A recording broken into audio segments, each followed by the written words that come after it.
Number 5. The Ring of Sylvanas. The Vine Ring, aka the Ring of Sylvanas, is a gold ring dating back to the 4th century AD.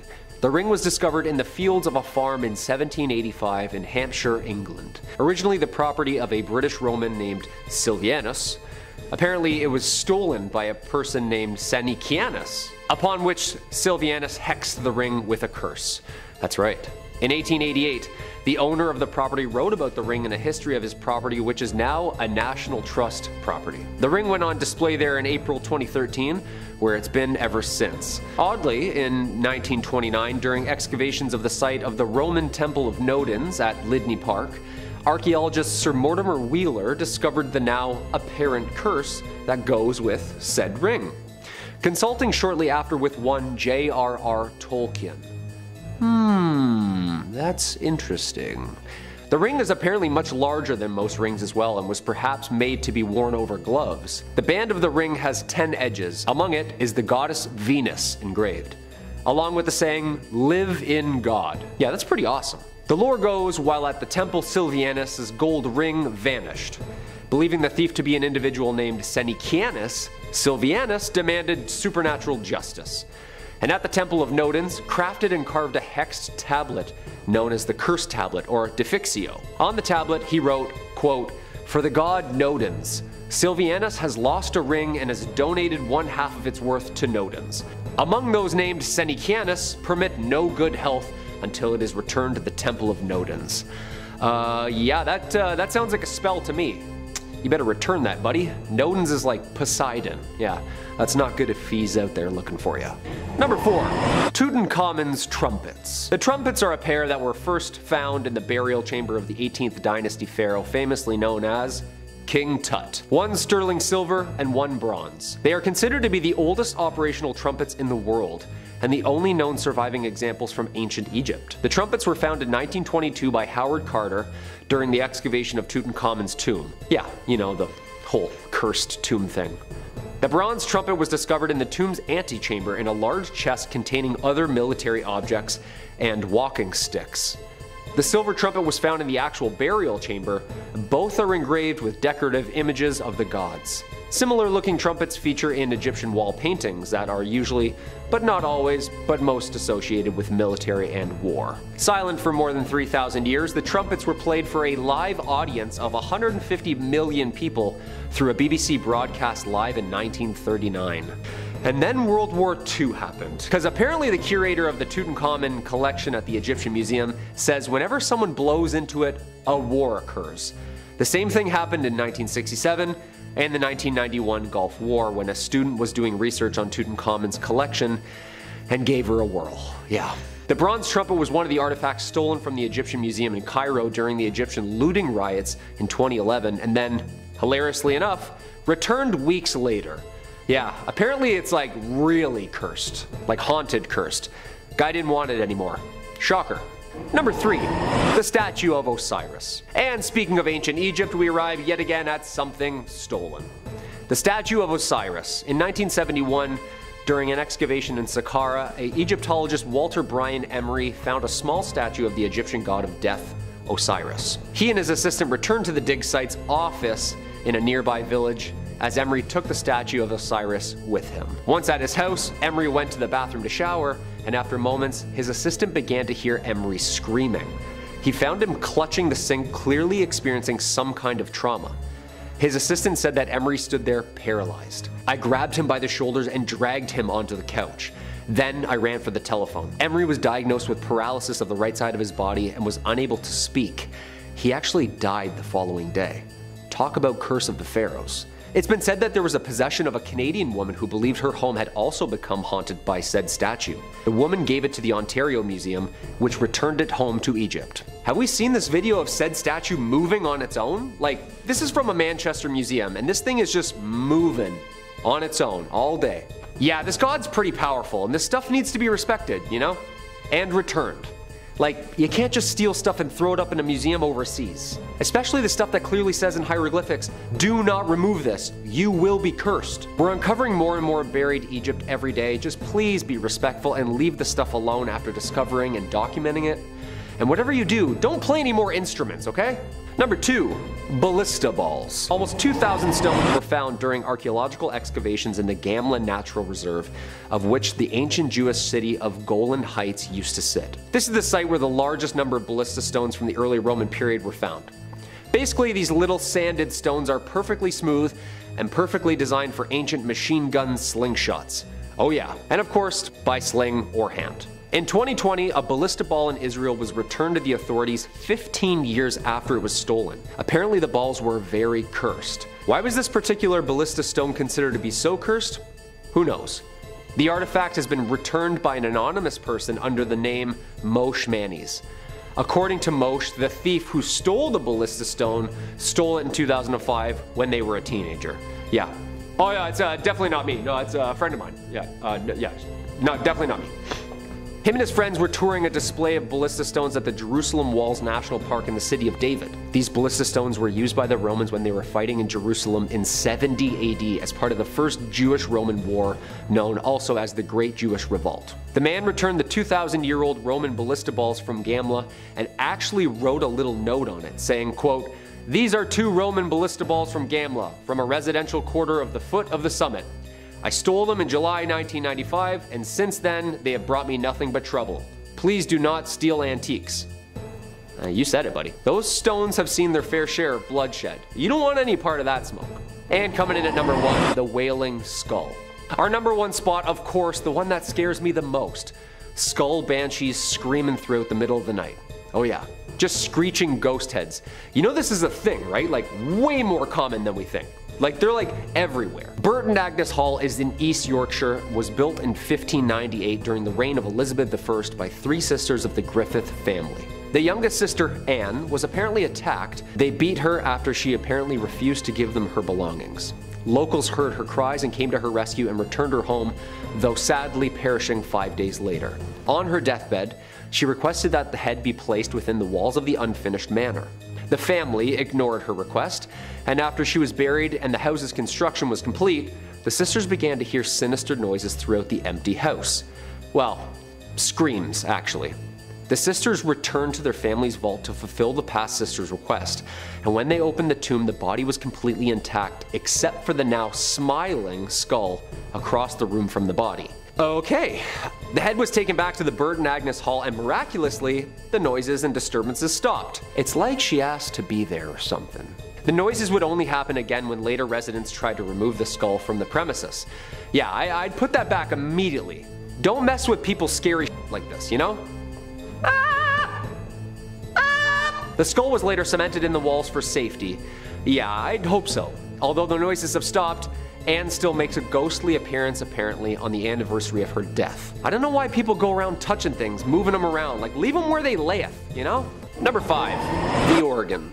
Music is the basis of like every good horror movie, isn't it? Music playing from the other room by itself, yeah, that scares the shit out of me. When I forget my Bluetooth is on and I hear the music from the other room, my heart skips a beat. And there's some Shakespeare sonnets on there, you know, so it sounds like some dudes in the other room just talking to me in Old English. Well, there's actually an instrument that plays by itself, apparently, every night around 9 p.m.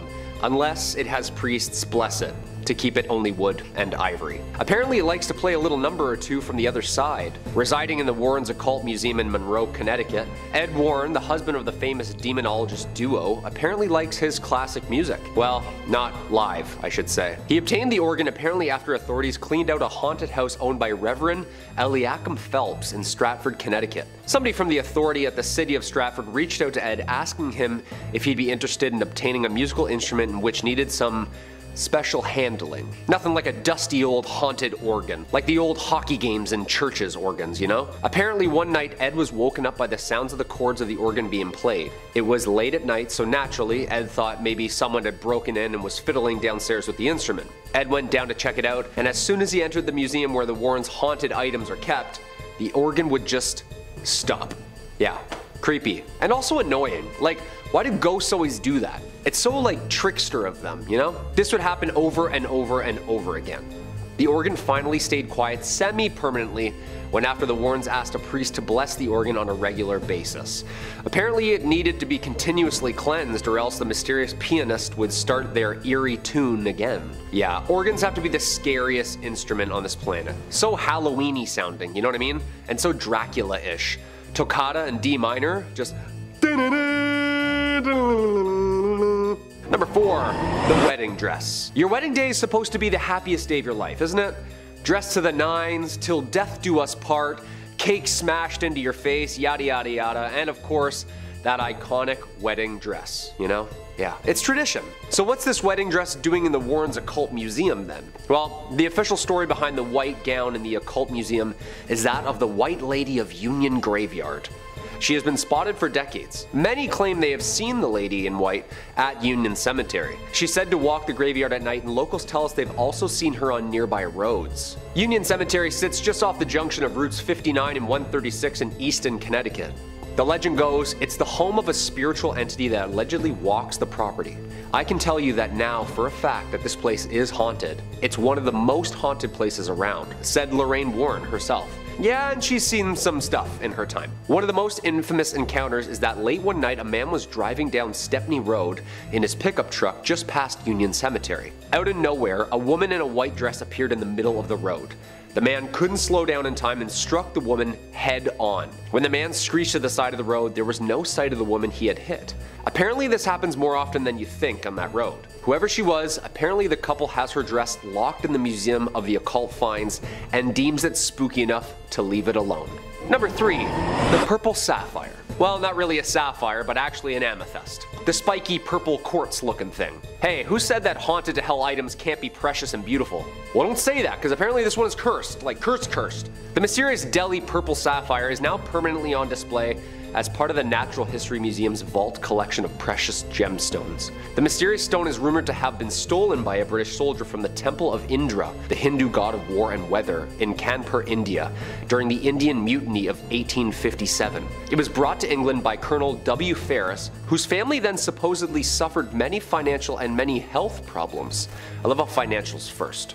The stone was given to Edward Heron Allen, a scientist and writer, in 1890, who claimed to have started having bad things happen to him and those who were lucky enough or unlucky enough to see or hold it. He came to the conclusion it was hexed with a curse, and eventually decided to have it stored away in a bank vault inside 7 locked boxes with a note of warning to anyone who dare handle it. Allen warned that the Delhi Purple Sapphire is cursed and is stained with blood and the dishonor of everyone who has ever owned it. Weary of its alleged powers, he kept it locked away in 7 boxes and surrounded by good luck charms. He also left strict instructions not to remove the amethyst until 33 years after his death. It's very specific. Heron Allen's own daughter was forbidden under every circumstance to even touch or handle the stone, which, half a year after her father's death, she donated the amethyst to the Natural History Museum where it's on display today. Okay, so his own daughter donated this thing. She didn't even want it. That's a little spooky. Now, I mean, he was a writer, and writers can exaggerate sometimes, but not giving it to his own daughter and her not wanting it at all after his death? That sounds a little bizarre to me. Number 2, the haunted book. Okay, so sometimes we all find spooky doodles from the past we drew as kids. Finding old spooky pictures or letters written, that can be fun and great for scary stories. Apparently I drew aliens a lot. Yeah, who'd have thought? This next item holds more than just letters though. It holds power. This haunted book was given to Brighton's very own haunted house, Preston Manor, after a Kent family who owned it claimed it caused them to be plagued by ghostly visitors and spectral visions. A haunted ledger which was found bricked up behind a shop wall has been acquired by the museum. Phew. The ledger was donated by Josephine Beniovitz. The book was discovered by her father, Tony Beniovitz, in 1988 when he was demolishing a shop which closed in 1984. Having taken it home, the father and daughter believed they suffered a number of spiritual visions and images of men, women, children, and apparently soldiers on horseback. The ledger, which dates from the First World War, was a clue at maybe who was visiting them. The daughter was told by one of the spirits that the book must be returned to Brighton where its first entry was written, which was in December 1915. The terrified family delivered it to Preston Manor, which is known for its paranormal occurrences and spiritual events. A medium visiting the house inspected the book and confirmed that they could sense evil omens emanating from its pages. It remains locked up only to be viewed after cleansed. Yeah, I don't think I'm going anywhere near this thing. Yeah, all those old books are usually wrapped in like someone's skin or something evil. Yeah. No thanks. And coming at the number 1 spot, the Iceman. This definitely had to be my number 1 spot. And it's not my favorite UFC fighter, Chuck Liddell. But this is the most terrifying find of all. Not really much of an item either, but more like a 5,000-year-old frozen and perfectly preserved human mummy that was discovered in 1991 in the Ötztal Alps in Italy. Ötzi, of course, is the name researchers chose to name the mummy for obvious location reasons. This frozen mummy is of a man who believed to have lived 5,300 years ago. Ötzi is believed to have been apparently murdered before being frozen in its time. This is claimed after the discovery of an arrowhead found embedded in his left shoulder and various other wounds on his body. He also has multiple different DNA types on his clothes, suggesting he was in combat or in danger in his last moments. The nature of his life and the circumstances of his death need more investigation, but scientists believe he's Europe's oldest natural known human mummy, offering a very shiny new view of the Copper Age. A huge glacier surrounded him after he died of exposure and preserved his body in a mile-high ice cube. However, this is where it really gets spooky. Once unearthed, rumors of a curse surfaced too and grew stronger as people linked to him began to die, often in accidents or natural health problems.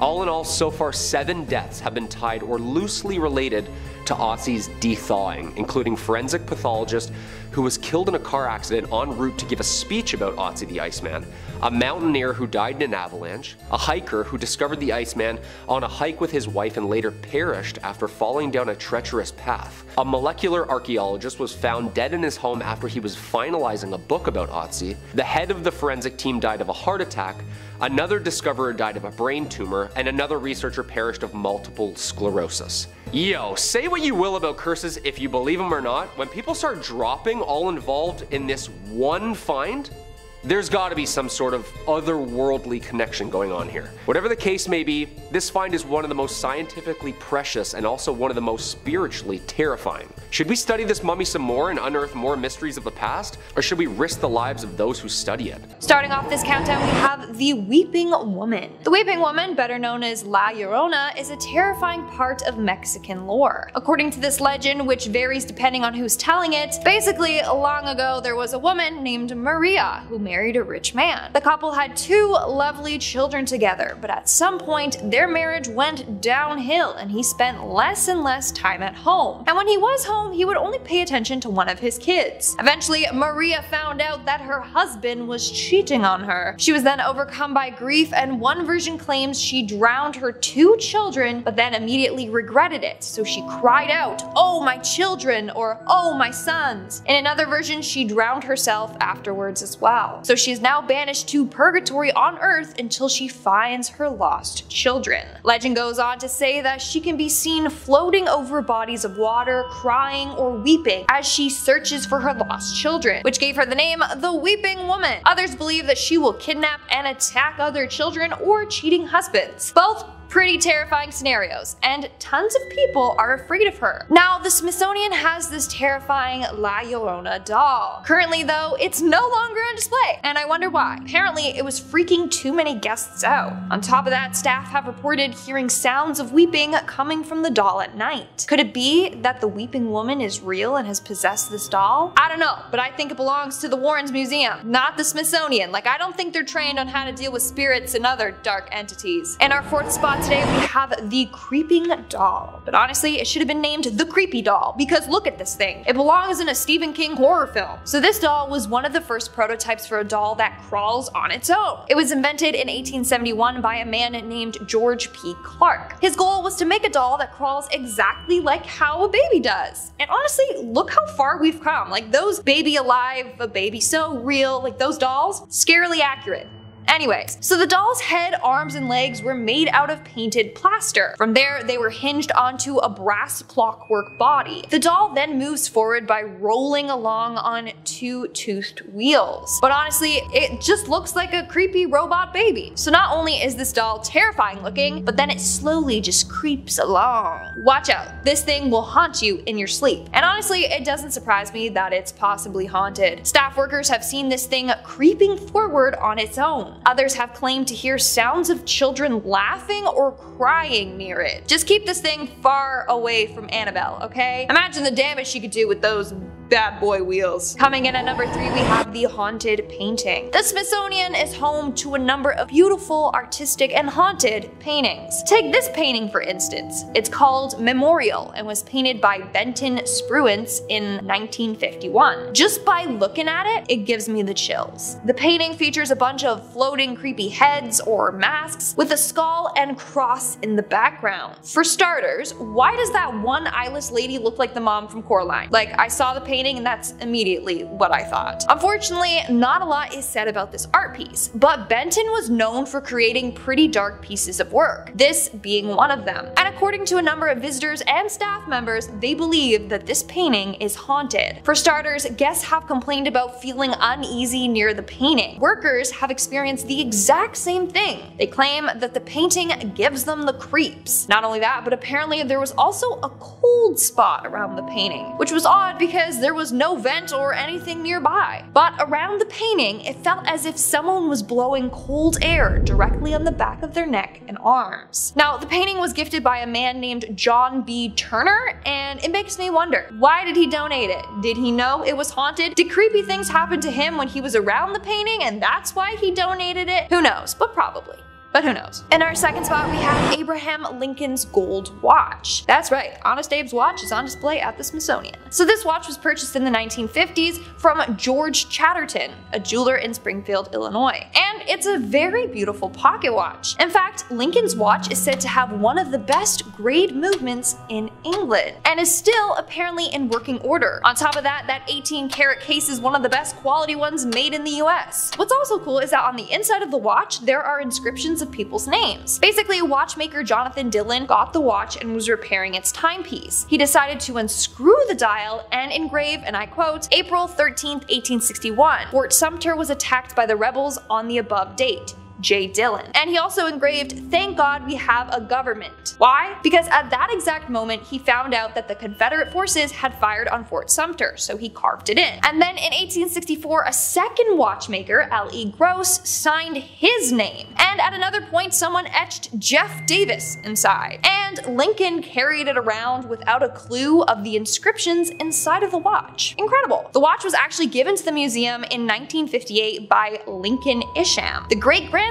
of Abraham Lincoln. And of course, rumor has it that Lincoln likes to haunt his watch. People have seen his ghostly apparition around the area where the watch is being kept. But damn, that must be one big apparition because Abe was tall as hell, so imagine seeing his ghost. Terrifying. And in our number 1 spot today, we have Abraham Lincoln's hat, another haunted object from Abe himself. But you heard me correctly, the Smithsonian has a top hat from the one and only Honest Abe. In fact, this is the hat that he was assassinated in. So yeah, no wonder it's haunted. Anyways, even though Abe was super tall, 6'4" tall to be exact, and towered over most people, he decided to wear top hats anyway, because, you know, he's cool like that. This hat he got from J.Y. Davis, a Washington hat maker. In fact, he had the black silk band added to the hat, which represented mourning, in remembrance of his son Willie. Anyways, the last time he put this hat on his head was to go to Ford's Theater in April of 1865. After he was shot, the War Department preserved his hat and everything else that was left at Ford's Theater. Of course, they got permission from Mary Lincoln to do so. The department then gave the hat to the Patent Office, and in 1867 it was given to the Smithsonian. But it was immediately put in the basement storage room. Why? Well, the secretary of the Smithsonian thought that there was too much excitement at the time, so the staff had to keep it all hush-hush, and they didn't even reveal that they had the hat until 1893. Now it's one of the museum's most treasured objects, and of course it has the history of being haunted by Abe himself. Apparently a number of people have seen Abe's apparition around the museum, mostly around the hat, but they have claimed to have seen a tall dark figure that looks like Abe in other areas as well. Want to know something kind of freaky but kind of cute? In part 1 of this video I talked about Mary Lincoln's dress that's also at the Smithsonian, and apparently her dress is said to be haunted by Mary herself, meaning the two are together haunting the museum in the afterlife.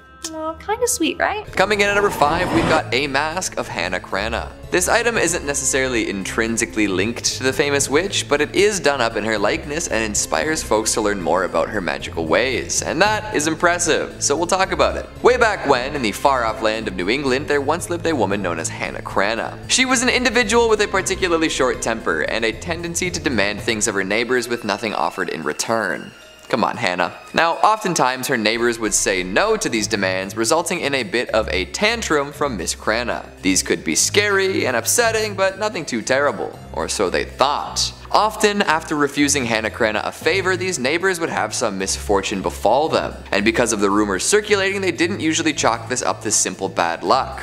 No sir, they suspected witchcraft. The idea compounded over time, especially as things seemed to get worse around Hannah. Her husband wandered off into the night and perished after falling off a cliff. This put even heavier suspicion upon Hannah, who at this point was deemed a witch by all of her neighbors. And Hannah Cranna embraced this title with aplomb. Good for her, right? She took to walking around with her rooster, old Boreas, who many suspected to be her familiar. She cursed her baker neighbor to bake less tasty pies, and cursed a young fisherman to never catch a fish again. And eventually she foresaw her own death and made some more of her famous demands in relation to her burial. Her neighbors were told to carry her coffin to her grave by hand, not by cart. She also refused to be buried before sundown. Of course, when she kicked the bucket, they didn't want to deal with all this. But when they attempted to drag her coffin through the snow by sled, it would slide off and down the hill, forcing them to try again. And to top it all off, when they returned to Hannah Cranna's home at the end of the ordeal, it had burned to the ground. A witch through and through. So be careful while looking at this mask. Who knows if somehow Hannah Cranna could still be channeling power through it. Coming in number 4, we've got some Satanic books. We've talked quite a bit about the allure and taboo that comes along with satanic rituals. When people find masks, dolls, tombstones, idols, and more associated with Satanism, they tend to get pretty freaked out. They tell tales about what these objects may have been used for in the past, and generally attribute a whole lot of dark energy to them. Whether anyone doing this understands exactly what they're talking about is totally up in the air. It seems that every few decades or so there's a brand new satanic panic. X is leading to Y and it's going to corrupt our children. Why won't we think of the children?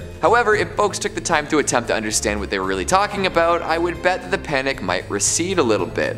The frantic reactions of the ill-informed will never stop, will they? On the many shelves of the War and Occult Museum sit volumes and volumes of satanic books. These could be read by those afraid of what rituals might be impacting people around them, or they could sit there and look scary. If you're afraid of something, it is likely that you just don't understand it. Demystifying ideas and people and creatures is often a good way to really get to the core of what makes them scary, and then you can see them for what they really are. People would probably claim that all these satanic books at the museum are haunted or cursed or have a history of being used in evil rituals, but would never themselves read one to find out exactly what the contents entail. Maybe that saves them from being haunted, but also it could cause them to live in ignorance longer, using fear as an excuse to make broad assumptions and statements. I know this isn't a fantastic analysis of the actual books found at the War and Occult Museum, but I feel like when discussing things like this it can be helpful to encourage curiosity over fear. Who knows? Maybe you'll learn something useful. Hopefully without having to resort to rituals and sacrifices. Coming in number 3, we've got some samurai armor. I'll be honest right off the bat here. This armor, as creepy and cool as it is, doesn't actually exist. Like, it's showcased briefly in the Conjuring cinematic universe, but we don't learn all that much about it. The reason for the lack of apparent backstory is simple. They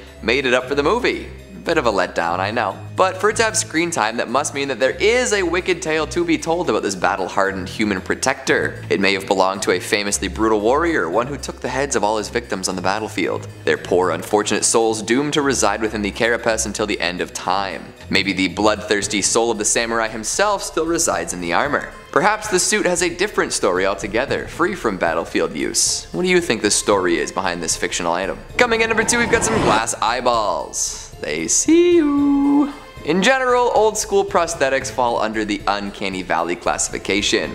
The folks making them didn't have the technology or experience to make them truly comfortable or convincing, so we often ended up with weird facsimiles of human body parts that are quite unsettling to look at. To be honest, I think the pirates had it right. Forget fake parts, let's just use peg legs and eye patches. Of course, that's not exactly the most dignified way to live one's life, and not everyone wants to look like a pirate with a hook for a hand. So even before we had high quality prosthetics for general use, folks did their best to make replacement parts. And so we ended up with stuff like this. 2 foggy glass eyeballs inside of what appears to be an Altoids tin, ready to peer into your soul at a moment's notice. That's a grim image. And apparently, these eyeballs are haunted. I'm not entirely sure what that means, but it must be blood-curdling. Maybe they float around at night, suspended in the air, implying a face that nobody can see. Or maybe a ghost without eyes pops them in from time to time, completing a face that went to the grave missing a couple of ocular grapes. No matter how you slice this, you've got a pair of roly-poly disembodied eyeballs that cannot and will not blink.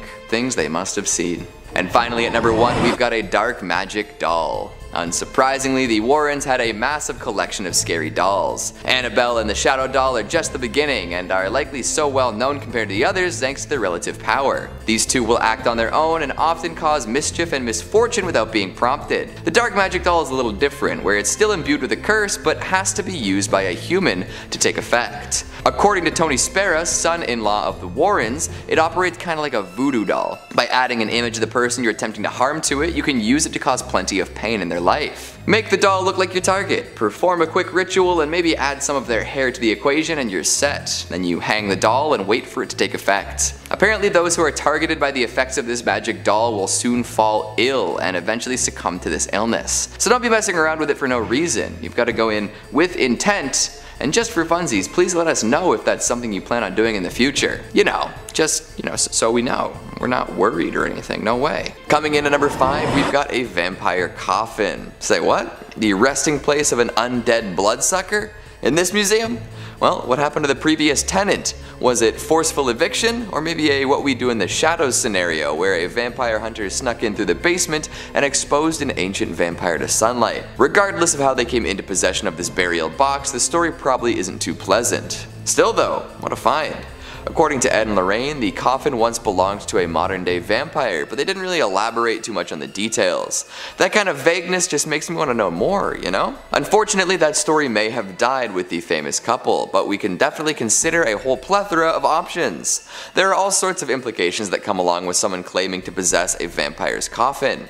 How modern are we talking here? Were there other vampires in this one's undead community? Are they trying to blend in with the rest of society at this point, or is it a John Carpenter's vampires scenario where they're looking for more blood than ever? There haven't been too many sightings of vampires lately, at least by my count, so one has to wonder what's been going on. Twilight is trending again, so there's gotta be some sort of vampiric element in the air. A couple more months till October and then we'll know for sure.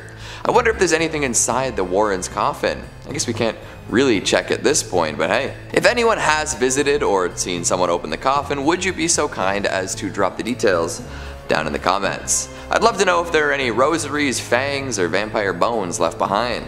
Maybe even some scorch marks that might suggest that the vampire did indeed get burned. Gosh, a modern vampire. I wonder if they like video games or watching sports on TV. Coming in number 4, we've got cursed photographs. Cue the Nickelback jokes. Look at this photograph. Every time I see it makes me suffer.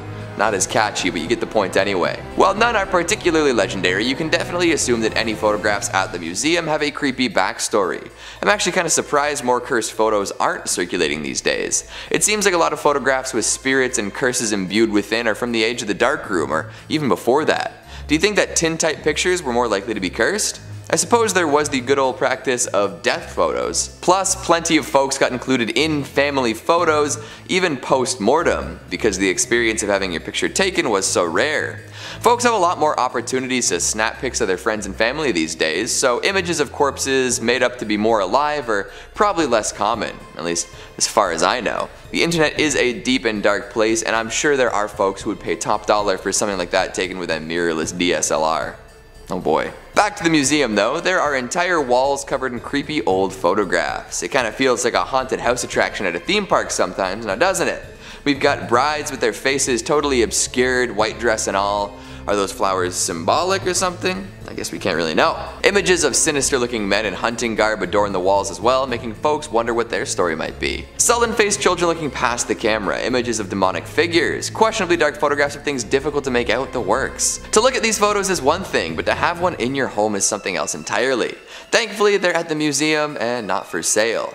However, there is the good old theory that photos of the photos might bring the effects of the curse wherever they're viewed. So like the shadow doll, you might be done for just by looking at these pictures of pictures. Maybe consider investing in some holy water or seeking out the advice of a paranormal expert. Good luck with all that. Coming in number 3, we've got demonic masks. Masks hold such rich meaning all across different cultures. The obscuring of one's face can cause so many things to happen, both good and bad. There's the classic idea that once a person puts on a mask, they will finally act as their true self. Others know that masks can protect folks from recognition, whether that means from other humans or paranormal entities that want to take something from you. On stage and in day-to-day performance, masks are associated with deception and hiding one's identity. So when they're used in dark rituals or other haunted rites, they may be inhabited by things other than people. Take a walk around the museum and you will find a treasure trove of creepy and disturbing face coverings. Uncanny Valley inhabitants of the highest order, these creations of rubber and paint can really be upsetting to look at for too long. Red-faced demons, dirty hags, strange screaming mouths, and more. A lot of them remind me of classics from Halloween 3 and Goosebumps, 2 mask-based experiences that shaped my childhood in ways we can't really get into today. Don't put any of them on, for nobody knows what might be dwelling within. Could be a nice spirit, or even better, nothing.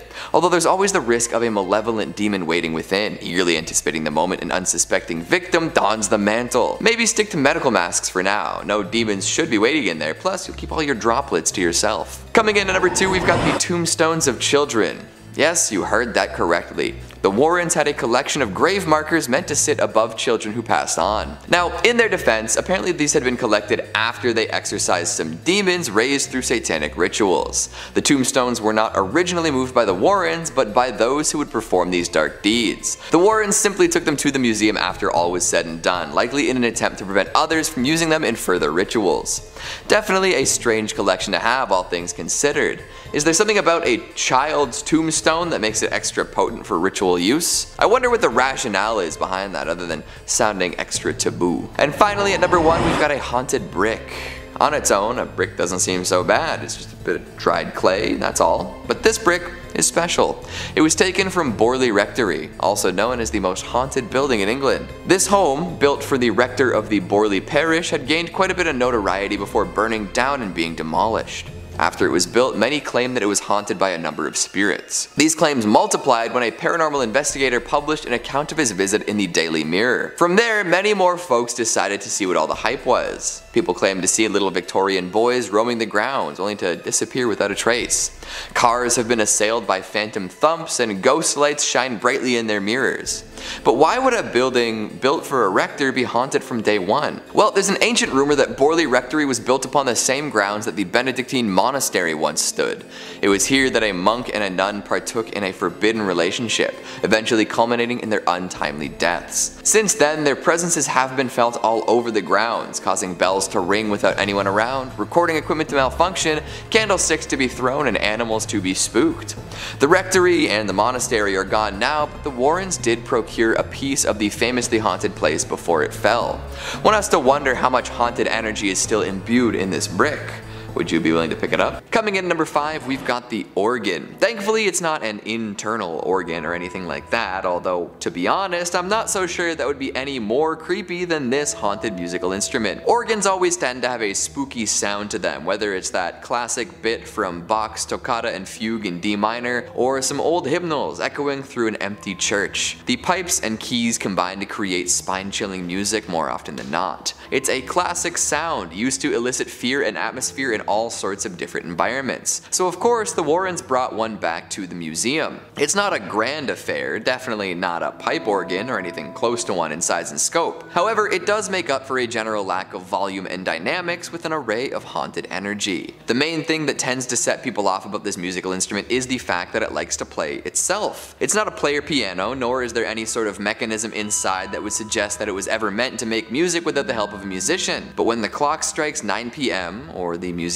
apparent witching hour, this keyed instrument starts to play. I'm sure the first person to discover this detail was sufficiently spooked. Playing on its own isn't the only oddity associated with the organ. It's also known to cause anomalous things to happen to folks who play it. One might see a strange man standing beside the stool as they play, or maybe they'll have dreams full of haunting music for a while. If you go in and hit a few keys on this organ, maybe even sit down and play a fugue, all sorts of unfortunate events may be in your near future. After the organ was retrieved retrieved from the supposedly haunted house of a reverend, it was placed in the museum. Interestingly enough, no anomalous activity was reported before it was brought back. However, the Warrens were no slouches when it came to decorating, and soon enough the organ was covered in all sorts of other interesting oddities. Now, this idea I came up with on my own, so don't take it as a fact or ask me to cite anything, but what if the things the Warrens placed upon the organ caused it to become haunted? Maybe the curses dwelling inside of those objects came out and played the organ themselves. Food for thought, for sure. Coming in number 4, we've got human skulls. Speaking of objects that may or may not be cursed but also make for great decorations, the Warrens had quite the collection of human head tops. The pearly white bone matter that makes up the shield for our most important organ. That's right, plenty of human skulls in the museum. And not just for archaeological and medical purposes, these were skulls supposedly used in different satanic rituals. Oh boy. There is one in particular that stands out thanks to its interesting coloration and decorations. The eye sockets are painted bright pink and really pop, and some of the teeth are a yellowy gold, and there is a large star adorning most of the skull's forehead. It's placed on an ornate stand among a plethora of other spooky knickknacks. I guess I shouldn't really be comparing a human skull to a knickknack, but here we are. Now, like I said before, the human skulls accumulated by the Warrens were supposedly used in satanic rituals quite a few times. I can't really elaborate on exactly what that would look like, but the fact that they were there means that it's possible the skulls are now cursed. The demons contacted during said rituals could have left some sort of residual energy in and around the skulls, especially because they did originate from humans. Folks have been terrified of satanic rituals for ages, often using them as shorthand for scary, morally depraved activities. We might not be able to figure out exactly what happened with these skulls, but they definitely hold some sway over folks who might visit the museum. It's morbid, it's creepy, and it smacks of the paranormal. Just hope that this kind of thing never ends up happening to your skull. Or you know what, maybe you'd prefer that the top of your head ends up in a museum. That's one way to stick around for a while, right? Coming in at number 3, we've got the Haunted Music Box. Just another classic spooky object. Where would we be today without spring-wound machines that generate tinkly renditions of famous tunes? I feel like every 10 movies or so there's a shot of a haunted music box. Maybe that's a thing of the past at this point, but we do know that the Perron family dealt with a whole lot of nonsense stemming from a music box in the first Conjuring movie. Some things that appear in the Hollywood flicks don't actually exist in the real world, and they're just there to add some intrigue. The samurai suit and the Feely Mealy game were a couple examples of that, but we'll leave it at that for now. We'll focus back on the music box instead. After playing a big role in the exorcism of Bathsheba, it gained some wicked notoriety. Folks who had seen the movie assumed that this object was cursed in exactly the same way. That's not really the case, but it is fun to imagine, right? Music boxes are classic vessels for curses, especially thanks to the general creepy vibe the music can give off. How many cheap horror creations make use of a distorted music box song and some creepy childish laughter? Actually, keep the number to yourself, I already know it's way up there. Coming in number 2, we've got the white dress. Another urban legend staple, white dresses tend to show up in ghost stories often. Murdered brides, young women gone too soon, mothers who outlived their children, the works. It's hard to pin down where the phenomenon started, but we do know that it's timeless and effective. So of course, there's a haunted white wedding dress at the Warren Occult Museum. I'd be disappointed if there wasn't. In the Conjuring franchise, this dress is said to compel any who wear it to kill their fiancé. However, that's just more movie magic. There's no such tale actually associated with the museum. However, they do display a bridal gown, veil and all, and there is a supposed story that goes along with it. It's meant to represent the White Lady of Union Graveyard in Connecticut. A classic urban legend that we've definitely touched on here before, it's the tale of an unfortunate soul who roams the roads at night, causing accidents and freaking out motorists. Apparently one time she even materialized and put a dent in someone's fender. Unfortunately, the white dress in the museum isn't actually from the White Lady or anything related to her. It's just meant to represent the legend, add a little bit of class to the joint. Because who doesn't love looking at a pretty white dress? And finally at number 1, we've got the Conjuring Mirror. To cap things off, we'll talk about a particularly spooky reflective surface, the Conjuring Mirror. No relation to the actual Conjuring films though, so far anyway. This is one that has a truly terrifying story attached to it. The idea of mirrors as portals to other worlds is well documented, with different cultures around the world coming to similar conclusions about these shiny planes. People often see things they wish they hadn't in a mirror, which is especially true of the one at the Warren Occult Museum. It's said that if you look into it for long enough, you'll start to see conjured spirits. In fact, the mirror apparently does its best to conjure these spirits upon the user. The story goes that Ed and Lorraine came into possession of it after its previous owner stared into the mirror for weeks on end. For a while nothing happened, but eventually it conjured up a series series of faces and figures so gruesome and horrifying that the man lost his mind entirely. He was sent to a mental institution and the mirror was sent to the Warrens. Since then, people have looked into the mirror, but definitely not for weeks at a time. I wonder what would happen if someone replicated the experiment. Coming in at number 5 we have Dr. Jack Kevorkian Death Van, also known as the Deathmobile. Dr. Jack Kevorkian's van was a place many people spent their last moments alive. The 1968 Volkswagen van was where Dr. Kevorkian carried out as many as 130 assisted suicides in the 90s, and it has become a piece of history. However, at the time the pathologist was met with controversy and public criticism for his taboo work on physician-assisted suicide with terminally ill patients. He spent 8 years in prison for second-degree murder because of this, but is often viewed as a pioneer in the medical field and as an activist. His impact was so great that HBO released a drama called You Don't Know Jack, in which Al Pacino won an Emmy and a Golden Globe for his portrayal of the controversial doctor. Over the year, the death van has seen many different owners. Zach purchased this van for $32,500 from American Jewelry and Loan. When the Detroit pawn shop first bought the vehicle, it was actually featured on an episode of a TV show. Apparently, Long Island medium Teresa Caputo also passed by the van in their warehouse and said she felt something there. Visitors of Zach's Haunted Museum can peek inside the Dr. Jack Kevorkian's death van and see the exact spot where many people died. Coming in at number 4 we have Ed Gein's Cauldron. This is certainly one of the more gruesome relics on display at Zach Bagans' Haunted Museum, and it's believed to have belonged to the butcher Plainfield Ed Gein. He's known for not only committing 2 murders but mutilating corpses and fashioning items from human skin. Some of this morbid creation include masks made from real human faces, a human skin lampshade, and a female skin suit. Although his kill count doesn't technically classify him as a serial killer, he still served as inspiration for several fictional serial killers like Leatherface from Texas Chainsaw Massacre and Buffalo Bill from The Silence of the Lambs. This cauldron is said to have been a place for Ed Gein to boil body parts in, but its authenticity is largely unknown. It was auctioned off in 2015 by a man named Dan McIntyre. He claimed to have inherited it from his grandmother, who bought it in 1958 at Gein's estate sale following his arrest. That's bleak as The highest bidder was Zach, purchasing the little pot for $2,800. At the time, Dan said he was happy to be rid of it, as it was the source of strange phenomena.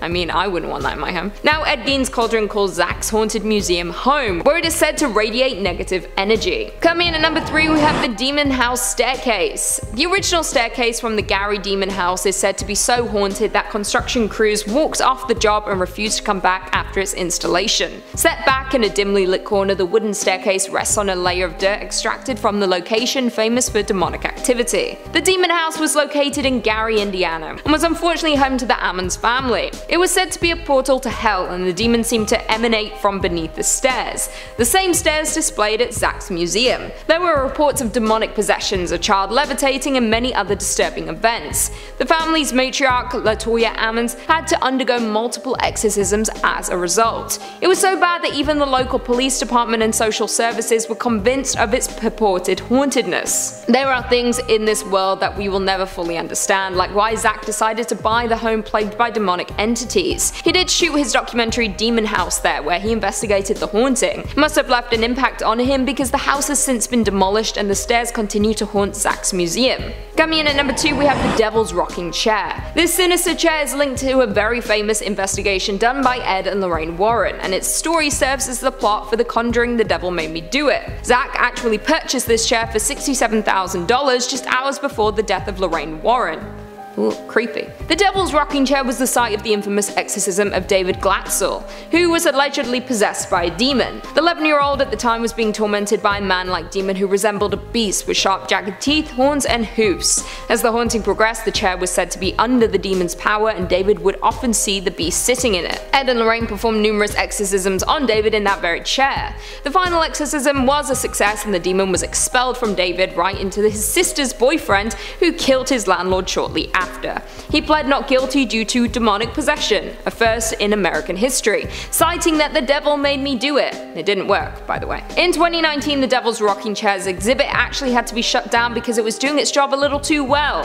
6 different people shared the same disturbing experience with the chair. They all had bouts of uncontrollable crying, and one even collapsed above it. The museum having adverse effects on visitors isn't anything new, with ambulances having to be called in the past, but this was the first time in the museum museum's history that an exhibit had to be shut down. And finally, coming in at number 1, we have Deic Box. In the number 1 spot is known as the most haunted object in the world, the notorious Deic Box. According to Jewish mythology, a Deic is a malevolent spirit that's said to haunt and possess the living, and the Deic Box is home to the evil entity. This wine cabinet is so haunted that it actually served as inspiration for the horror film The Possession. The Deic Box first became a sensation when it was listed on eBay, along with an extensive ghost story attached to it. After some owner hopping, it came into Zach's possession. Shortly after the Deic Box arrived in the museum, holes allegedly began to appear around the haunted cabinet. A downtown Las Vegas marketing executive also apparently witnessed a black-cloaked apparition pass through the exhibit's door while doing a private tour with Zach. This haunted relic is no joke. Even Post Malone was apparently cursed by the Deic when he visited the museum with Zach himself. After touching Zach's shoulder, who was resting his hand on the box, Post Malone had a streak of terrible luck. In less than a month, his private jet was forced to make an emergency landing when 2 tires blew out. His house was broken into by armed robbers, and then he got into a car crash. Coming at number 5, we've got the Satanic Idol. Now, Satan is usually quite a controversial figure. In the past, any mention of the name would have been associated with something terrible, especially as satanic panic swept the nation. Why won't anyone think of the children, right? We love to assign weird moral values to stuff to ensure our political weight can be thrown around, but I'm getting off topic. These days, the jury is out on Satan. Many folks love the guy and worship him as ardently as anyone else would worship their deities. Some say he's a more forgiving figure than plenty of other gods and demigods. However, this idol doesn't seem to be associated with that end of the satanic spectrum. This one comes from the bowels of hell and brings with it misfortune and terror, or so they say. Let's take a look at this interesting oddity. With a misshapen horned head, piercing blue eyes, and a strange, unnaturally slim body, this doesn't necessarily look like the powerful demon most folks would assume is Satan. Artists can take liberties with the things they create, so don't write it off simply based on its looks. Apparently, a young hunter had been scavenging through the woods in Connecticut when he stumbled upon this cursed idol. He didn't really know what to do with it, but he took it along just as well. Soon after coming into possession of this horned artifact, he ran into an old man in dark robes, one telling tales of doom and horror. This, of course, spooked the hunter, who discussed this interaction with his friends. Eventually, after some sleepless nights and anxiety, he was put in contact with the Warrens, who came by to evaluate the idol. They deemed it haunted indeed and took it off the poor guy's hands. I'm sure he was very glad to be free of it. Ed and Lorraine strapped the devil thing in and brought it back to their museum, where it still remains. So if you ever get a hankering for some devil worship, or really want to look into some Gollum-esque blue eyes, you know where to go. Just be careful. That cloaked man in the woods is said to have been a worshipper of Satan, using the idol in dark and terrible rituals. I'm sure it's safe in the museum, but who knows. Coming in number 4, we've got the toy monkey. What is it about old school toys that makes them so creepy? Like, at some point in history, every single toy maker decided it was time to stop making them look that way and move on to much cuter, cuddlier, cooler, and overall less frightening things. Maybe tastes changed, or folks just collectively woke up to the fact that they were letting their kids play with nightmare objects, but regardless of the reason, I'm glad we've left these designs in the past. Dredging up these figures makes for some good spooky times though, right? Take this toy monkey for example. Would you buy your kids something like this these days? I'd wager no, and for good reason. Not only is it unsettling to look at, plenty of similar monkeys have been featured in the spookiest of scenes across Hollywood, but there's a lot of dark energy imbued in this particular monkey. The one at the Warrens Museum is said to carry a terrible curse. Hell, it was even featured in Annabelle Comes Home. So what does a little monkey have to do to earn such a reputation? Well, this one seems to stalk people, torment them, and then kill them. Oh no. Imagine this thing suddenly appearing in your life one day, then as time went on it started popping up in places you know you didn't leave it. Little monkey cymbals might be heard crashing in the middle of the night, and disembodied shuffling can keep you from sleeping. All that's creepy, but it's still just a toy, right? Hold up. Did its eyes just glow? That is some monkey business I want no part of. But hey, at least this one in particular is locked away and not to be recirculated into the general population of antique monkey toys. Well, for now anyway. Coming in number 3, we've got the Shadow Doll. Now, we've all got a particular cursed doll in mind when it comes to the Warrens, and now she's the star of a major motion picture franchise, so it seems that she's always gonna come in first. But there is another doll at the museum that should elicit at least the same amount of fear. That's right, I'm talking about the Shadow Doll. This thing is downright butt ugly. Like, Annabelle as an OG Raggedy Annie is kinda creepy, and they had to make sure they punched up the creepiness with some porcelain features and unnerving eyes for the the movie. But if they made a movie featuring the shadow doll as is, I think they might actually have to make it less creepy. For real,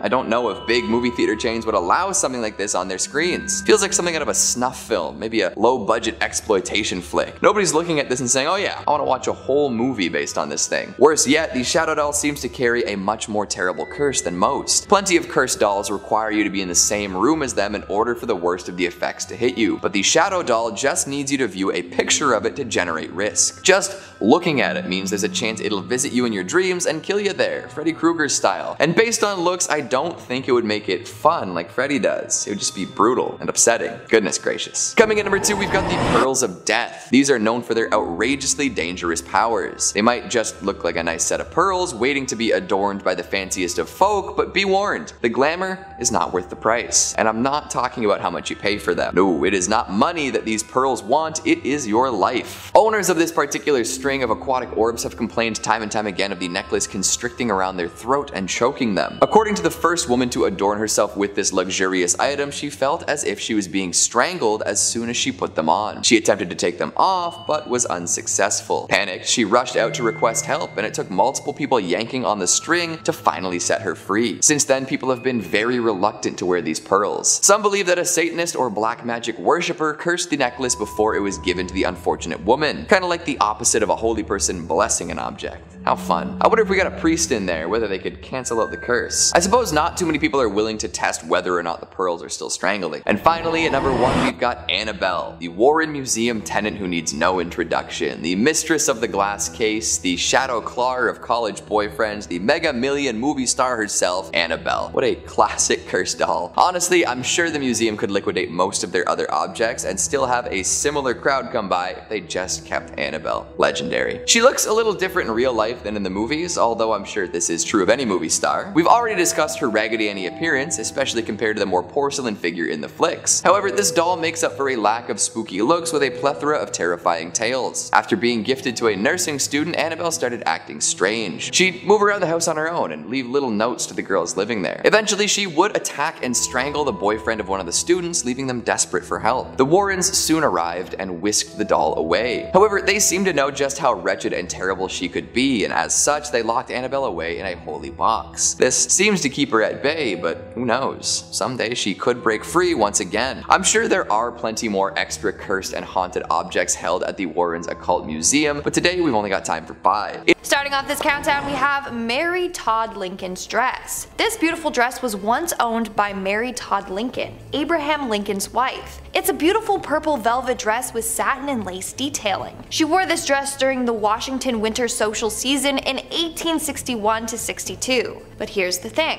After her husband's death, Mary went into mourning for a long period of time. In fact, she stayed in widow's clothes up until her own death in 1882. So she had no use for this dress anymore. So she gave this dress and some of her other items to her family members. This dress was given to her cousin Elizabeth Todd Grimsley. In 1916, Grimsley's son sold the dress to the Smithsonian's First Ladies collection. And now, apparently, is haunted by Mary Todd herself. People have heard weeping when they have been near this dress. On a number of occasions, they have actually seen Mary Todd Lincoln's apparition by the dress. Thankfully, she means no harm. But if you think about it, it's quite sad. Even in the afterlife, she's still mourning over the loss of her husband. Hopefully, she can eventually find peace and reunite with him. Moving on to number 4, we have the Smithsonian. One of the most haunted items in the Smithsonian is the museum itself. It is haunted by a number of ghosts. As a result, they actually offer ghost tours on location for people interested in the paranormal. On a number of occasions, workers have seen past Smithsonian scientists who would work on the collections there. But the most active ghost is that of the Smithsonian's first curator and second secretary, Spencer Fullerton Bard. Almost all of the night guards at the Smithsonian have seen his ghost wandering the halls. They see him gliding through the halls, people try to talk to him, and then he disappears into thin air. Then you have the ghost of Secretary Joseph Henry that also likes to show his face around town. According to the night guards, they said, and I quote, "Henry is often seen fully clothed in the garments he wore in life, walking through the exhibits before returning to his post. His post being the statue the museum has in place for him. Dude, what in the night of the museum is this? Seriously. Then you have the countless unidentified entities that also haunt the halls. These are just like black shadowy figures people have seen in passing. At least it seems like these ghosts mean no harm. Like sure, it's kinda spooky, but at least they aren't malicious. Also, hit that thumbs up button if you want to see me go ghost hunting at the Smithsonian. I'm down. I'm down. In our third spot today, we have the ancient Egyptian treasures. Rumor has it that a number of treasures or artifacts from ancient Egypt are cursed. I mean, you all know about King Tut's curse. Well, there are a couple of items in the Smithsonian from ancient Egypt that are definitely haunted. For starters, we have the scarab. This scarab is believed to be from King Tut's tomb. For starters, it is believed that bad luck will fall on anyone who handles King Tut's body or other artifacts in his tomb. Everything in there is believed to be cursed by King Tut himself. I'm sure you've heard of the story of Howard Carter and his team that excavated the tomb. After doing so, several of the people involved died suddenly and mysteriously, so it's believed that this scarab is cursed along with the other items there. And then we have the mummified cat head. Yeah, you heard me. Now this one actually isn't from King Tut's tomb, but a woman named Mab B. Nylon donated a cat's head. Yeah, just the head.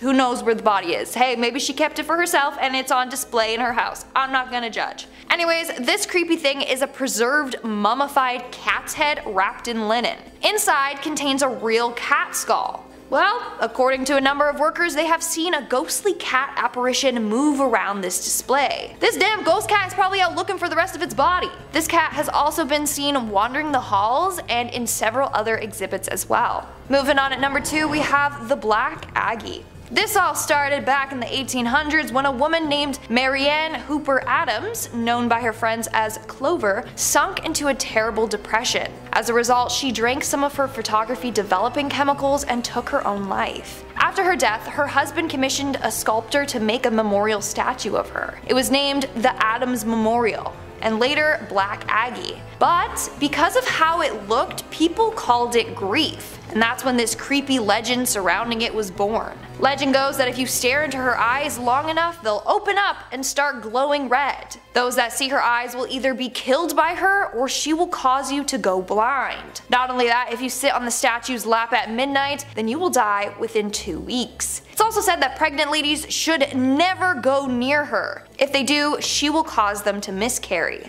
Of course, this is just a creepy legend, right? Well, supposedly there's real life stories of this haunted statue taking people's lives. One man put a cigarette out on the statue's hand and he was later found dead with a gunshot wound to the head. Another man was found dead at the foot of the statue and no one knows his cause of death. Now, you may be wondering how the statue got to the Smithsonian. Well, because of the legend, a lot of people were breaking into the cemetery at night to visit it, and it was often vandalized. So the family donated it to the museum where it remains to this day. And in our number 1 spot today, we have the Hope Diamond. This is a very beautiful diamond from India, but here's the thing. It was stolen from India, and then a curse was placed on it. Back in 1792, the Hope Diamond was part of a Hindu statue. It was one of the idol's eyes. And then somebody went in and took the 115-carat diamond out. Upon discovering that the diamond was stolen, priests put a curse on it. The curse was said to affect anyone that put their greedy little paws on it, which turned out to be a lot of people over the years. And guess what? Bad luck befell to every single one of its owners. It's said that the man who stole the diamond shortly came down with a raging fever and died shortly after. Legend continues on saying that his body was ravaged by wolves. Continuing on, King Louis XIV bought the stone and had it recut in 1673. He died of gangrene, and all his legitimate kids died early on in life. Then we have Marie Antoinette. Apparently she wore it as well. And we all know how bad things ended for her. Another story involved an heiress named Evelyn Walsh McLean. She bought the Hope Diamond and everyone around her started to die mysteriously. First it was her mother-in-law, then her son, then her husband left her and later died in a mental hospital, and then her daughter. She later sold the diamond to get rid of this curse. That's not even half the people affected by this diamond, like the list goes on and on. Now the haunted diamond is on display at the Smithsonian. Hopefully no one will ever try to steal it because we don't need to relive its curse over again. Number 5 on this list is the British Museum. The British Museum has a super haunted item in it that is said to be somewhat responsible for the death of hundreds of individuals. The unlucky mummy. Museum Crush says not actually a mummy, but the mummy board or coffin lid of an unknown high status woman from the 21st or 22nd dynasty. The British Museum's unlucky mummy has earned quite the reputation for causing destruction through its ancient curse. The mysterious mummy was found at Thebes in the late 1800s, and tales of its curse start soon after that. It's said that of the 4 young Englishmen who bought it, 2 died in shooting incidents and 2 died in poverty. A string of illnesses, accidents, and deaths following this are said to be attributed to the mummy. One of the most astonishing rumors surrounding the mummy's curse is that it caused the sinking of the Titanic with the loss of more than 1,500 lives. One of the victims on the Titanic was journalist William Thomas Stead, who was one of the first to pen articles about the mummy's curse. Survivors from the disaster recall Stead telling stories of the ominous artifact over dinner, and as the mummy's sinister reputation grew, people even began to believe that its presence on board caused the disaster. Now I will say this, there was no actual record of the mummy being on the Titanic. I mean, think about it. If it was, then how could it be in the museum right now? It would be at the bottom of the ocean. So we know that it was never actually there, but that didn't stop it from cursing the boat all the same.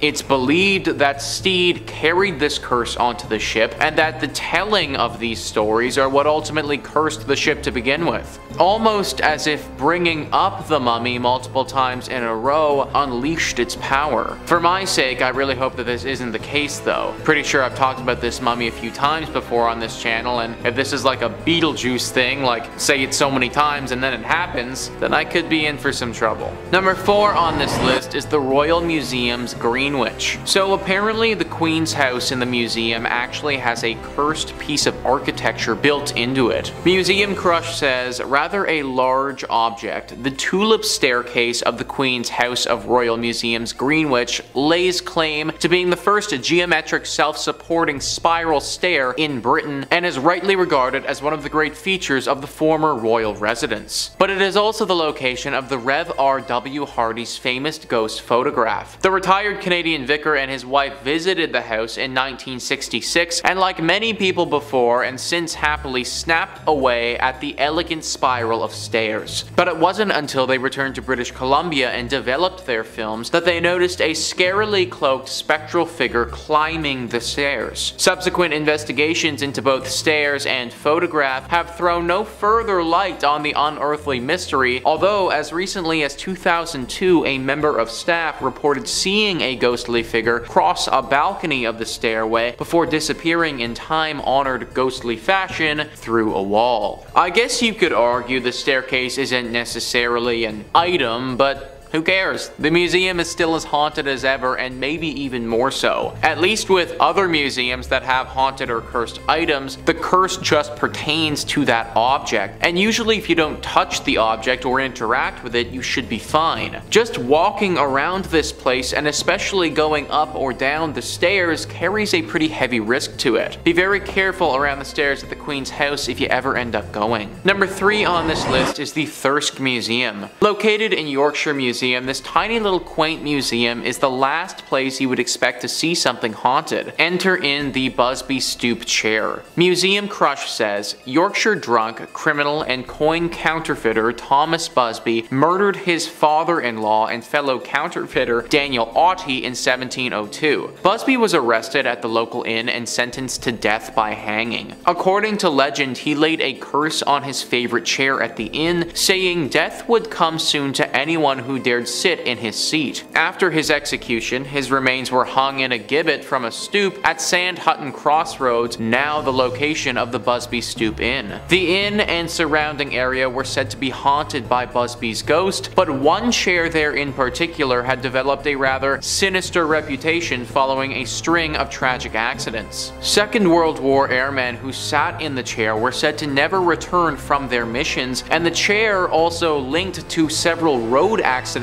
and fatal illnesses. In 1978, the inn's landlord removed the chair to Thirsk Museum just a few miles down the road. The chair is now suspended high above the ground at the museum to ensure that no unassuming soul can ever fall foul of its curse again. It's been hung there, unmoved, for 40 years. I've looked into this chair further, and for a while there, it really was that if you sat in this thing, you were going to die. It wasn't going to happen in a year from now or something like that either. Like, we're talking about pretty imminent death here. Number 2 on this list is the Natural History Museum. The Natural History Museum is one of the most complete museums in the world, and being so complete, it obviously has to include a cursed item. Museum Crush says this apparently cursed gem was owned by 19th century polymath Edward Heron Allen. So powerful was its curse that he eventually decided to have it stored away in a bank vault inside 7 locked boxes with a note of warning to anyone who dare handle it. Heron Allen also left strict instruction not to remove the amethyst until 33 years after his death. The curious story surrounding the stone says that it was stolen from the temple of the god Indra during the Indian Mutiny by Colonel W. Ferris, an officer of the Bengal Cavalry. After Ferris's health deteriorated and he died, the cursed amethyst was passed on to his son, who suffered a similar bout of bad luck and eventually gave it to Heron Allen. After facing a string of health and financial misfortunes, Heron Allen made several attempts to get rid of the stone, but they all proved unsuccessful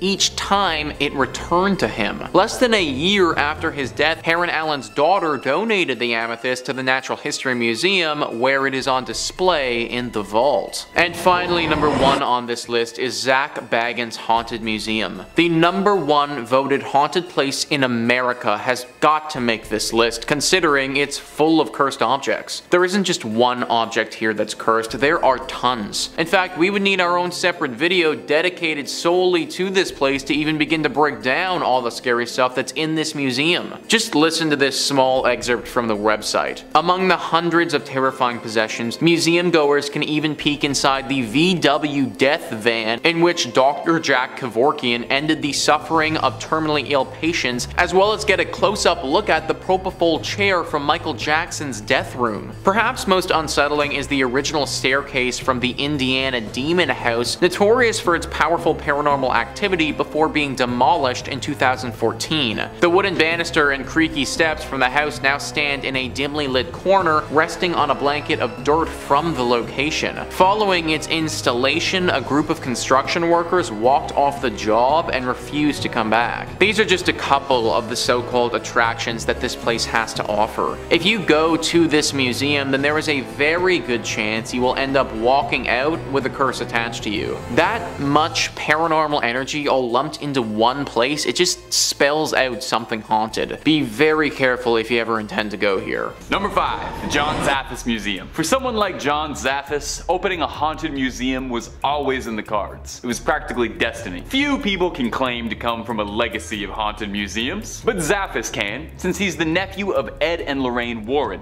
America's most famous and oftentimes controversial demonologists. Growing up with a large fondness for his aunt and uncle's work, Zaffis developed a love of the paranormal from an early age and saw fit to try and carry on his relatives' work after their passing, opening his own collection of haunted relics the same way that the Warrens did. And what a collection of weird relics Zaffis has picked up. I'll shout out a couple of the cooler ones. The highlight for me has got to be this sword that was used to conjure black magic, and the sword is in like all of the promotional imagery, so it's got to be be pretty good. Check out this photo of Zaphis where he looks like a dark wizard who's also a fantasy author. Among the blade are things like a cast iron skull that was used in occult rituals, plenty of haunted dolls and idols, an ornate elk skull thought to be used in something evil, and loads more. Zaphis does point out on the website, in the frequently asked questions section, not to worry too much about being exposed to this stuff, as everything that's brought into the collection is blessed before taking residence. Although they do make a small warning on the website that there is a teeny tiny small chance that any residual evil might attach to you in the museum. So, I don't know, make sure to wash your hands with hand sanitizer or holy water on the way out. I can't not include this, by the way, but the website also states that if Zaphis believes personally that any of the items in the museum have become too evil or too haunted to remain safe for public display, he throws it into an unspecified body of water. So if you're looking to start a collection of slightly used haunted relics on the cheap, I'd just check out the surrounding bodies of water to the museum. Now, unfortunately, John Zaphis' museum is currently closed. Hey, this list was about ones that had to be abandoned, right?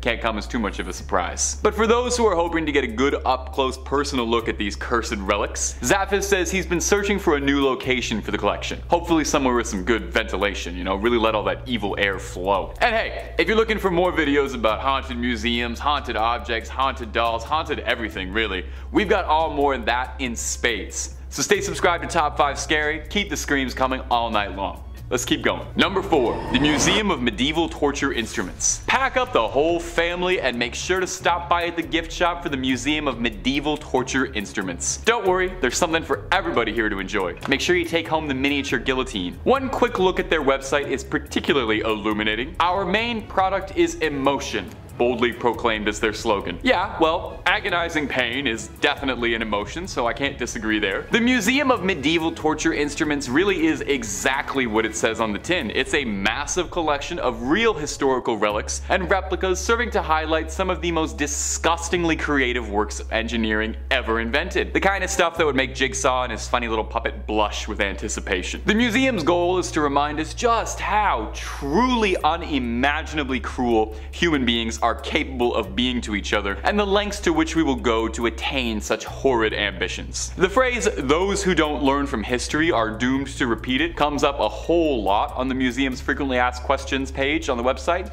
which is good. So come, learn a bit from such classics like the rack or the brazen bull, so you don't accidentally end up repeating those. I don't think I can even possibly describe what either of those horrifying things do without getting this channel permanently flagged. So if you're curious, maybe take the worst Google trip of your life, or go up and visit the Museum of Medieval Torture Instruments. They've got locations all over the States for your pleasure, and there's even one in Europe, but I'm pretty sure that's a different one. The one I'm talking about right now is the American one. The one in Chicago even offers a ghost hunting tour, as some guests believe there are residual spirits tied to some of the more grisly equipment kept in the dungeons. Guests are invited to spend the night on their own accord, or with the safety of a tour guide, to try and uncover any of the spirits that are said to be still living there, including an old executioner named Thomas, who loves his work so much he just never left. Sheesh.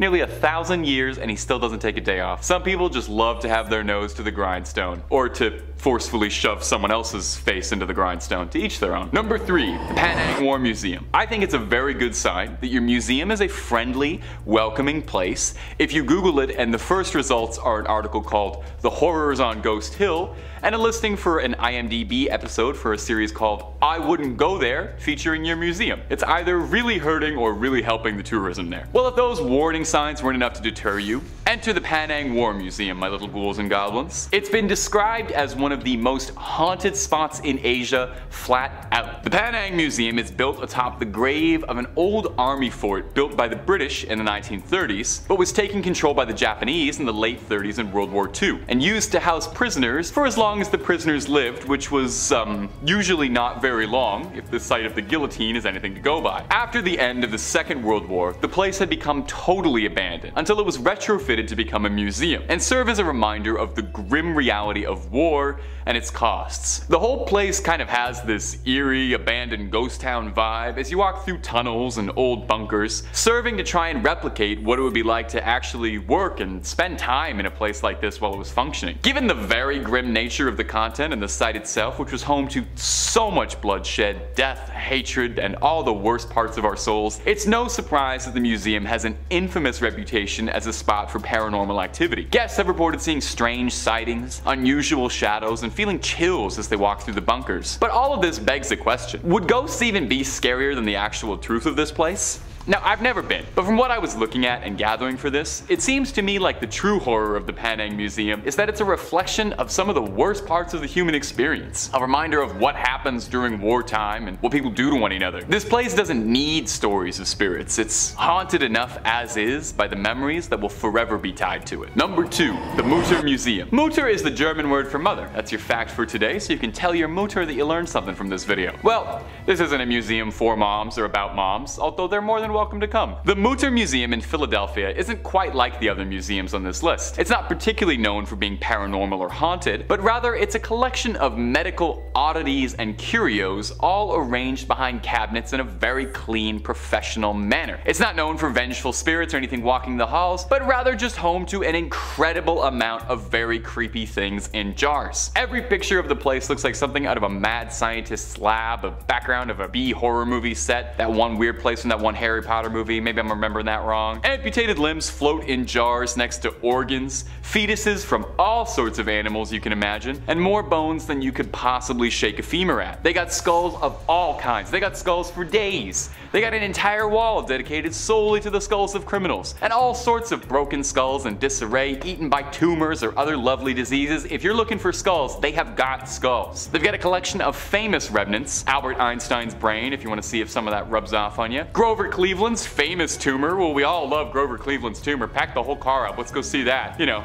fun stuff. Now, guests who visit the Mutter Museum do pretty frequently complain of feeling dizzy and uneasy while wandering through the collection, but whether or not that's because of some poltergeist or spiritual influence, or because you're wandering through a 6,000 square foot room looking at hundreds of brains, bones, and disembodied organs in jars, is up for some debate. I know just reading about this thing already makes me feel kind of squeamish, makes my stomach feel all churny. I wonder if they have a little cafe in this one, like most museums have. You think anybody's eating there? And number 1, the Museum of Death. The Museum of Death. Well, I wonder what sort of topics they enjoy covering at the Museum of Death. I bet they have an absolutely illuminating look at pre-Raphaelite art of the late 19th to early 20th centuries. They don't?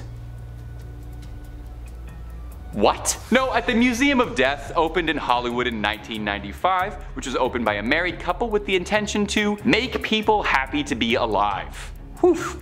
How do they accomplish this? Do they show you pictures of whiskers on kittens and raindrops on roses? No, of course not. It's a collection of everything to do with death. Bones, skulls, coffins, ancient mortician's tools, executioner's equipment, and a whole lot more. Amusingly, the owners have said their goal is not to scare anyone with this museum. That's not what their museum is about. Now sure, they play videos of autopsies, and they have footage and imagery from incredibly grisly and stomach-churning real-life true crime cases, like artifacts from Charles Manson's family, or some of Jeffrey Dahmer's personal effects, but they don't want to scare you. The museum is there to show death in its brutal, unedited honesty. The owners themselves describe it as a commemoration of life. And I gotta be honest, I'm making it sound worse than it is, but it definitely does sound interesting. And the grimmest parts of me are definitely more than a little curious to check it out in that morbid sort of way, because it sounds cool. Probably a great date spot to take a goth girl, I bet. The museum does kind of embrace its sort of twisted reputation and really runs with it. It hosts Black Dahlia costume contests where guests are judged on who's got the best post-mortem Black Dahlia costume, which is something. It's not thought to be as haunted as some of the other places on this list, but it does really bring out some visceral reactions in people. Apparently, it's not too uncommon for guests to demand to leave early or to outright faint while walking through the museum. The owners refer to these cases as falling down ovations, which is a very funny turn of a phrase. Now sadly, if you're listening to all of this and you're already pre-buying tickets for your next trip to LA, sadly, the museum is currently closed down. They are reopening though. They've also got a museum in New Orleans, since their collection of macabre knickknacks is so large it couldn't be contained to just one spot. When it reopens, I recommend you get out as soon as you can. It's a once-in-a-lifetime experience.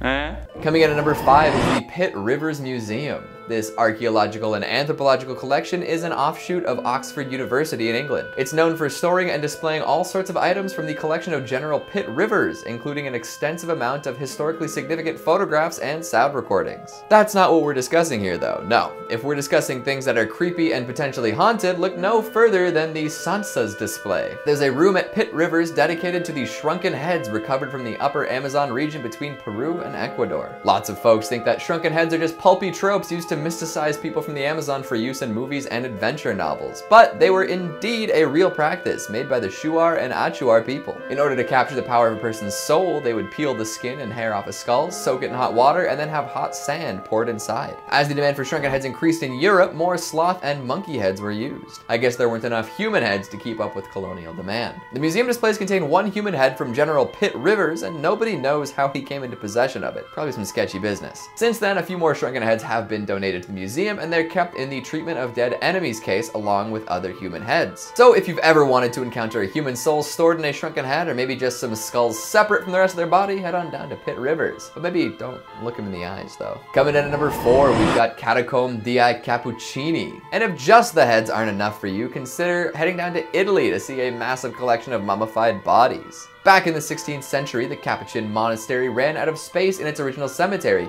leading the monks to excavate crypts beneath. After mummifying a few friars, it became somewhat of a status symbol to be entombed in the catacombs, with many folks asking to be preserved in fancy clothes. In fact, for a long time, the catacombs were maintained through donations from relatives of the dead. Bodies would be displayed prominently as long as money was flowing, but if donations stopped, they would be moved to less easily viewed areas. Eventually, thousands of mummified bodies were put on display, organized by signifiers like class, gender, and profession. Nowadays, the catacombs are open to the general public, so anyone with an interest in preserved people can head out and see. Photography is strictly prohibited, and grills have been put up to prevent people from tampering from the deceased. But if folks were concerned enough to have their bodies dressed up and displayed, I would say they're more likely to stick around to make sure that it happened, right? In a tomb full of thousands of preserved bodies, there's gotta be a few ghosts circulating to make sure everything's the way they'd like it to be. Coming in at number 3, we've got the Museum of Torture Instruments. Now, we just wrapped up talking about well-preserved bodies, now let's take a look at some mangled and destroyed ones. I know for sure that if I got tortured to death, I'd be coming back to make the life of whoever did it a living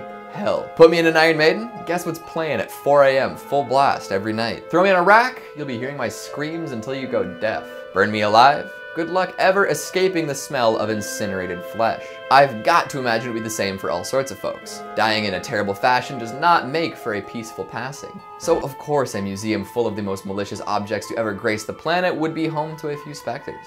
Finding a home in Prague, the Museum of Torture Instruments has over 60 torture devices on display for the whole family to enjoy. From the flesh-singeing gridiron to some stranger options like the Spanish tickle torture, you can treat your eyes to humanity's darkest hits. And it's not just the magnificent machines themselves, there are also wax figures of poor saps about to lose their lives to make it all the more real. Is that crying, I hear? Coming in at number 2, we've got the Museum of Death. Back in 1995, J.D. Healy and Catherine Schultz would write letters to serial killers. Often they would even get a note or two in response, maybe even some artwork. Then they would put all these deadly dastards' work on display. Eventually these exhibitions became so popular that it was decided that they would populate a whole museum, and so it went. In San Diego's purported oldest mortuary, the Museum of Death was opened. Over time, the museum has collected all sorts of different trinkets and oddities related to death and the people that cause it. Healy and Schultz even tried to acquire stuff from the Heaven's Gate cult suicides. The publicity resulted in them being evicted from their mortuary museum and moving to Los Angeles. The halls are full of fascinating and freaky things, ranging from baby coffins to the previously collected serial killer artwork to the purported guillotined head of a notorious French serial killer. Every year, they host a Black Dahlia lookalike contest with categories for both pre and post-mortem. It's hard to imagine a place so obsessed with death not having a ghost or two to call their own, especially back when it was hosted in a mortuary. So if you ever find yourself looking at Jack Kevorkian's drip suicide machine and see something appear in the periphery, maybe back away slowly and try not to acknowledge it. And lastly, at number 1, we've got John Zaffis's Museum of the Paranormal. John Zaffis is a second-generation paranormal researcher with over 40 years of experience. He's been all over the world looking for ghosts and demons and other unnatural phenomena. A prolific public presence, he's He's starred in reality TV shows, made appearances in documentaries, and has been an expert guest on many a radio program. All of this knowledge about the world beyond our own has been put to good use in his very own museum. Many of the items he has collected over the years are held here. While some are simply curios from interesting places, Zaffis claims that a lot of the items held here are indeed haunted. He'll cleanse the items before putting them on display, although some are particularly active and must be kept in special cases. And if you've heard of Annabelle, you know exactly what that means. The museum showcases a sword used in satanic rituals, a military jacket that supposedly gave a girl vivid dreams of the battlefield, and even the Virgin Mary statue that the haunting in Connecticut was based on. It's kind of like Ed and Lorraine Warren's museum, but with a little less Hollywood scrutiny behind it. There's no billion-dollar franchise backing Zaffis, just a few movies here and there. However, this makes me wonder what might go on here at night. If the ever-prolific Warrens had trouble keeping the reins on Annabelle, you have to wonder what Zaffis is doing to keep his evil objects at bay. In at 5, Frederick Remington Museum. Located in Ogdensburg, New York, this museum was built in 1810 by David Parrish, before eventually being occupied by American painter Frederick Remington, who would later die in 1909, in the house. His home would later go on to house his most notable artworks, opening its doors in 1923, remaining open to this day. Now, with a house that's seen a lot of death, it's not crazy to believe that it is housing many a spirit that is yet to pass on. Now, according to museum director Laura Foster, the most prominent entity residing in the museum is that of Madame Amerigo Vespucci, a woman from the 19th century who was reputed to,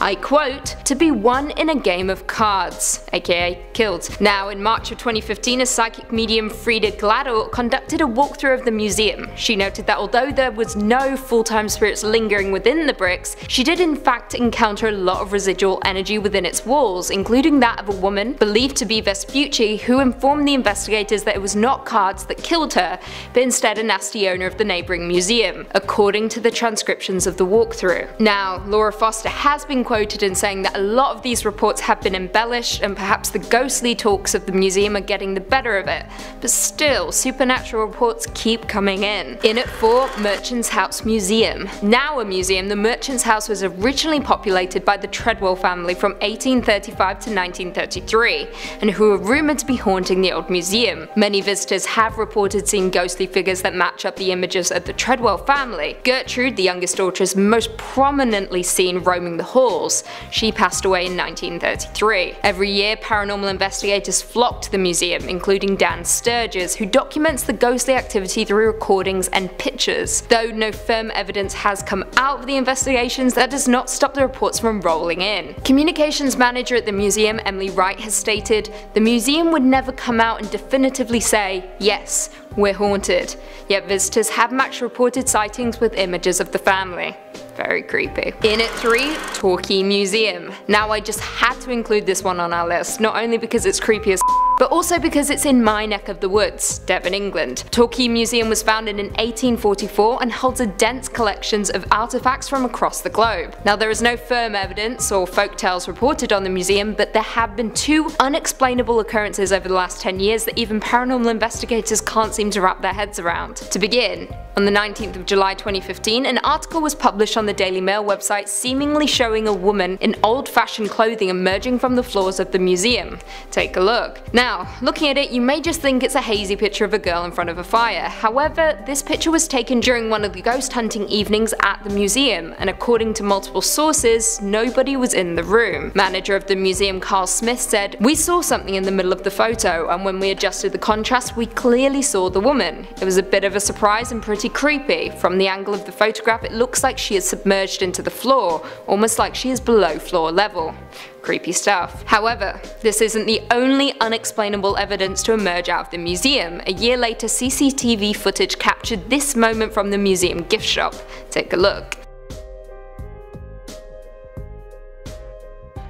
Now, papers flying off shelves isn't abnormal, but the rate and speed in which it happens certainly is. I'm calling Ghostly Farm Girl spirit for sure. What do you guys think though? In at 2, Smithsonian Institution Building. Opening its doors 10 years after our previous number is the Smithsonian Institution Building, and it is rumoured to host many spirits within its museum, including founding donor James Smithson, whose remains have resided in the museum since 1904. Now, in 1973, Smithson was briefly disinterred after claims of his spirit spirit wandering the halls of the museum at night began to surface. The coffin was opened and his skeleton was still in its rightful place, thank God. The reports still come in of his unsettled entity roaming the building. Smithson isn't the only spirit to supposedly be haunting the building either. Spencer Fullerton Baird is another sighting written about by the Washington Post. Baird was the museum's first ever curator, and he is also rumoured to be walking around the halls with Mr. Smithson. Other sightings include explorer Emil Bessels, Secretary Joseph Henry, and paleontologist Fielding B. Meek,